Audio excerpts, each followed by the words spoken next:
My name is Raquel Velez, and my pronouns are she, her. I currently live in Monterey, California. Originally, I'm born and raised in South Brunswick, New Jersey. Alpine Parrot is located in the Monterey Bay Peninsula in California. Wow. Okay, so I didn't really grow up in the outdoors, but my family is from Puerto Rico. And I like to think that in Puerto Rico, there's this, it's a very North American thing to make a plan to go to a place that's far away, right? When you come from an island, nothing is that far away, so you just go. You don't plan it, you don't have itineraries, you don't figure out what your snack plan is. You just go. And I remember going to El Yunque National Forest, which is the only rainforest, tropical rainforest in the country. And we were just we climbed and climbed, and I call them nature walks because they weren't really planned, but it was beautiful. And we got to hear the coquis, and it was just amazing. But I remember there was a huge drought at the time, which is weird for Puerto Rico. It's supposed to rain. That's how it works. It's in the tropics. And we just were all it's so dry and it's so hot. And then I remember getting to the car, and just as we were approaching the car, the skies opened up and it just started pouring, and the temperature went down, and it was I don't know, it was almost holy. It was amazing. And it's such a warm rain that we got into our swimsuits and just started dancing in the rain. So that's one of my fondest memories of being outside, even though I would not consider myself an outdoorsy person before the age of 26. The thing I like to say is I did not grow up in the outdoors. The idea of voluntarily sleeping on the ground outside in the cold was not my parents' definition of success. And I think that's really common amongst immigrant families, families of color, actually any family that has poverty in its ancestry. That's what you do when you have nothing else to do. So it's a huge privilege to voluntarily do that, right? So it wasn't that I was actually discouraged from going outside. I just wasn't encouraged either, other than these nature walks that we would go on, which were always spontaneous. So I remember at some point, and I was 25, 26, and I was dating a guy who had a dog, and we'd go on these hikes, and I was like, oh, this is really cool. We're purposely going out into the woods. That's neat. I ended up marrying that guy, and when we moved to California, he told me that he wanted to learn how to ski, and I was like, that's a terrible idea because you could die, and then you'd be on a mountain, and I wouldn't be there, and I wouldn't even know, and it'd be very traumatic. So obviously I should go with you, and we should take a lesson. And so I went and took a lesson in skiing, and it was amazing. It was like a light switch went off. I completely and totally fell in love with skiing, and I was like, this is my sport. I love it. And then that skiing was a gateway sport for me, skiing. And then when there was no snow, I would go hiking. And then when I couldn't make it all the way out to the mountains, I started climbing indoors. And then eventually, okay, at the beginning of the pandemic, I was like, I need to be outside more. And then my husband managed to convince me to try camping. And it was bougie camping, and then a year later, I voluntarily slept on the ground outside. It wasn't that cold, though. Basically, it starts with that whole ski thing, right? And I feel like one commonality that a lot of people have when it comes to clothing is buying jeans and buying swimsuits. No one likes it because it's just impossible to find a perfect pair, a perfect fitting pair of jeans and a perfect swimsuit. It's just so hard. There's so many issues around it.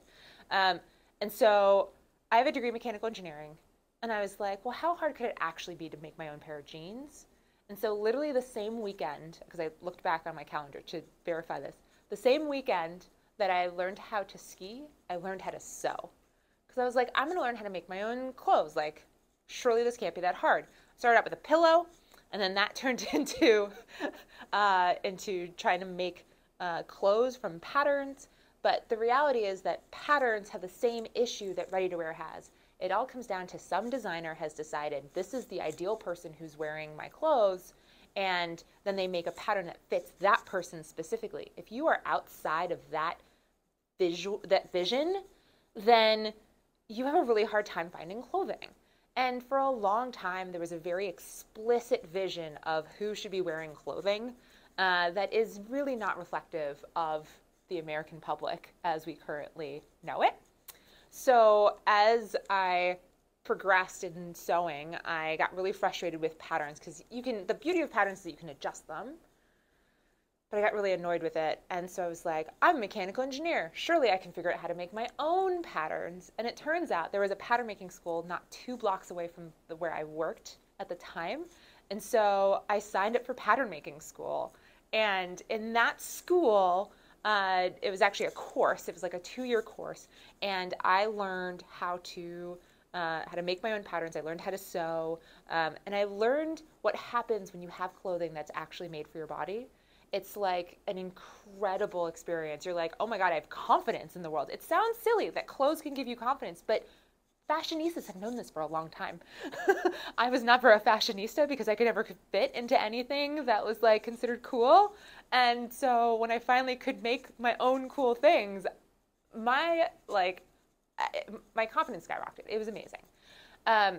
So in that course, there was actually a class on it was like brand development and history of fashion or something like that. And you basically come up with this fake company and you figure out who is your target market. And then the final is that you present an 8-piece line. And so I designed an 8-piece plus size line because when you learn something new, right? When I learned how to ski, you just learn with whatever you have available to you. Like you don't want to go out and commit thousands of dollars to a sport you don't even know if you like it or not yet. And so I learned to ski with sweatpants under rain pants, a hoodie under a raincoat, borrowed or rented everything else, fell in love with the sport, kept doing that for a while until I was like, no, but do I really love this sport? And once I was like, okay, I really need to stop getting snow down my backside. It's time to go invest in a pair of ski pants. And nothing fit. And I was like, this is bonkers. And so when I designed this 8-piece plus size women's ski wear line, I presented to the class, and then my teacher pulled me aside and she was like, you've got to do this. And I was like, no, I don't. I have a perfectly good, well-paying job that I absolutely hate, but it's fine, and surely someone else will do this. And she was like, no, no one else is doing this. And you have a leg up on everybody else because you understand that market. You are your market, which I think is really easy to forget how powerful that is because we see so many things made for communities by people who are not of that community. And you're like, oh, that's normal. And it's like, wait, but actually people solve the problems that they have. And if you're not really from the community, it's really easy to not understand the community. So anyway, so that basically led to me kind of thinking about things, getting really burnt out in my job at the time. And then I was like, you know what? Let's give it all up and make some pants. And of course, in the process of doing that, I discovered that 68% of American women, that's 2 out of every 3, wear sizes 14 and up. And then less than 20% of outdoor apparel is made in plus sizes, which are usually sizes 14 and up. And it's like, wait a minute. Surely there's a big imbalance here. But why is no one else touching this? And so, we could go into that. There's a lot there. Lots to unpack. But basically, so that was where the inclusivity, size inclusivity piece comes in. The shape inclusivity piece comes from me being an engineer and wanting to kind of toss the way that apparel is made, like the traditional way that apparel is made. So traditionally, apparel is made by, again, there's a designer, who's like, okay, this is my vision for who will wear my clothing. And then they find a person, and that person's called a fit model. And that person is usually the middle of the range. So for a lot of apparel companies, it's like a size 6 or a size 8 person. And we're talking about women's clothing, but I want to be careful here. Gender is a social construct. Unfortunately, the apparel industry is stuck in the 1940s, so it's men's, women's, and children. I'm not making clothing for kids. I'm not making explicitly men's clothing. I personally identify as a woman, so I started with women's sizing, but really that part does not matter. But I'm just going to use the word women. So anyway, so especially for women's clothing, you start with someone who's a size 6 or an 8, and you make a pattern that fits them perfectly. And then, because we want to do things quickly, we take that pattern and we algorithmically define all the other sizes. And that literally the way that works is you take the pattern, you put a big old grid on it, you cut along the lines, and you spread the pieces out to make the bigger sizes, and you overlap the pieces to make the smaller sizes. And so when you think about it from the perspective of like, if you've ever like played with old copy machines and like you just zoomed in, and then you just end up getting these like little pixelated dots all over the place, it's like, oh, that's distorted. Same deal. So traditionally, folks who are in the like larger sizes, they will walk in and they'll try something on, and like the neckline is too big, the arms are too long. What looked like skinny jeans on the mannequin are suddenly wide leg jeans, because that's how all of the things changed. And it was like, I'm not going to wear that. It's not cute. It doesn't fit right. And then, of course, the industry is like, nobody's buying it, therefore the industry must not exist. Wrong. What I did was I decided, instead of doing this traditional method, I was going to go a step further. And so, hilariously, I quit my day job 6 weeks before the entire world shut down in February of 2020. And so I had to figure out all out by myself, regardless, because that's just where we were. And so I used myself as a fit model, because that's who I had access to. And then I went ahead and algorithmically created the other sizes, but then I put them on actual fit testers. Started out with 10, discovered that we come in different shapes in addition to different sizes.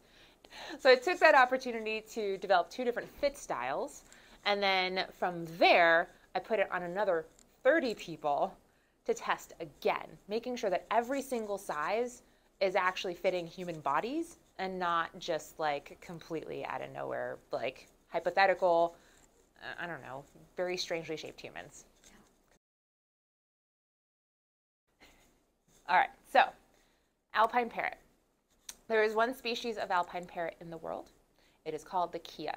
And I want to note that the Kia is a treasure of Maori, who are the indigenous people of New Zealand. And what's special about this bird is that when we think of parrots, stereotypically, we think of these colorful birds that like to sing songs on a beach. But the Alpine Parrot lives in the mountains, and it plays in the snow. And it's super smart and super friendly. And despite its like kind of basic olive green exterior, when it flies, it has these beautiful rainbow underwings that just take your breath away. It's just absolutely gorgeous. And when I think about the customer that we serve, right, people of size, people of color, there are all these stereotypes about us, that we don't go outside, that we are lazy, or all these really awful, awful stereotypes. But the reality is that when we're in our elements, when we are outside and embracing joy, like just like the Alpine Parrot, our colors just completely and truly shine. So that's why it's called Alpine Parrot. We have river fit, mountain fit. Basically, the differences are based off of the waist to hip ratio. So a mountain fit is smaller waist, bigger hips. River is similar waist and hip.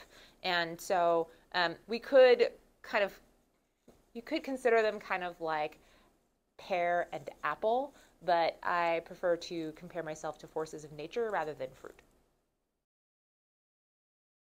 Yeah, absolutely. Okay, so in terms of the fabric, it's this amazing stretchy fabric that is also breathable and and quick dry, but most importantly, it's abrasion resistant because my thighs touch, which means that the very first area that tends to break down in any pair of pants I have is right in the inner thigh, which is super annoying. The benefit of having abrasion resistant pants though is that you can also go, like I've literally gone down into like the bushwhacking in the backcountry and my pants are fine. It's really nice. So that's the fabric itself. The pockets are huge. There are 5 different pockets. I believe that a pocket must hold an entire cell phone without it sticking out. So this is literally, it's important that you can have the entire phone in there. Otherwise, it's just a design detail. I wanted real pockets. Some other important things are this waist belt. So what's nice here is it means that there's just a ton of adjustability because our bodies are constantly changing, not just month to month, but like from the bottom of the trail to the top of the trail, you know? And so being able to have these super micro adjustments as you need it is really nice. Though one person once pointed out to me that the fact that the belt doesn't go over the closure means that if you need to very quickly release, you can without having to undo the belt. Really nice. Then it's a higher waistband, which means that, and it's a curved waistband, which means that when you bend over, there's no air going down your back, there's no gaping. It's really nice. And then finally, the cuffs, you can actually roll them up and turn them into capris, which is a nice way to just kind of have a little bit of versatility no matter what you're doing and where you're going. Yeah, so I want Alpine Parrot to basically fill the incredibly huge gaping hole of need of outdoor apparel for people in bigger bodies. Like, it really is just that simple. Like, I've literally worked at NASA, so I know what rocket science is. It's not rocket science. It's literally just making clothes in sizes that people need, but making sure that people can safely and comfortably go outside. You know, you could go outside in leggings and flip-flops. No shade at all. But that's going to limit the types of adventures you can go on. I don't want you to be limited. I want you to really go out there and have a blast. So yeah, we're starting with pants, but that's not where it stops. We've got shirts, we've got jackets, we've got all of it's going to be coming up. Basically, any outdoorsy closet should be able to be filled with Alpine Parrot. That's the future I foresee. Lake Tahoe is one of my favorite places in the entire world. It's where I learned how to ski. It's where I learned real hiking. The Eastern Sierras are where I went on my first backpacking trip. So like just that whole area is very, very special to me. There is a trail in South Lake Tahoe called the Power Line Trail, and it is my favorite trail just because there's this one little overlook that just looks out onto the entire lake, and in the fall it's just bright colors. It's beautiful. It is just amazing. And it's not too difficult of a trail, but it leads off into miles and miles and miles of trail if you wanted it. Or you can just do a little out and back situation, whatever you're feeling like, but it gets you out and it's so happy. Okay, so living in Monterey, there is a spot that I think it's also called on Google Seal Beach. And it's literally where a bunch of harbor seals nap during the day because harbor seals are nocturnal. And so it's just, you go there, it is fenced off, so you can't bug the seals, but I just love to sit there and watch. And like inevitably there's like one seal that's like awake from their nap and they're just like harping like up on the because they do this, right? And then they like go down into the ocean. And sometimes if you just sit and watch and wait, you'll see sea otters playing in this little cove as well. And so it's just, that is one of my favorite places, just sit and watch. And it's really easy to access, so literally anybody can go. And yeah, and during pup season, it's really cute. I mean, I think I'm gonna have to go with croissants. Like if I could only have one for the rest of my life, I'd go with croissants because I could eat my weight in croissants and that'd be totally fine. Because I love chocolate. But sometimes if you eat too much chocolate, it gives you a tummy ache. Nobody wants that. No one wants a tummy ache for the rest of their life. Mm-mm. I'll have to say croissants. Ooh. I mean, I think the easiest one for me is just like picking up after myself, like all the little bits of trash. Um, in my family, we have this policy that anytime we go camping, the number of like hearts that's with us, like each one has to find like a piece of trash. The dogs count, but they're not going to find their own trash. I mean, they're very good at finding trash, but they're not going to actually take care of it. So we have to take care of it for them. But yeah, so we're always picking up after ourselves. I think that's my answer.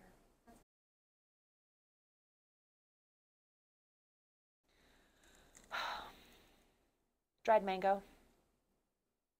Yeah, I know a lot of people don't think about that one, but it's so good. Acknowledging that I have internal organs versus external organs.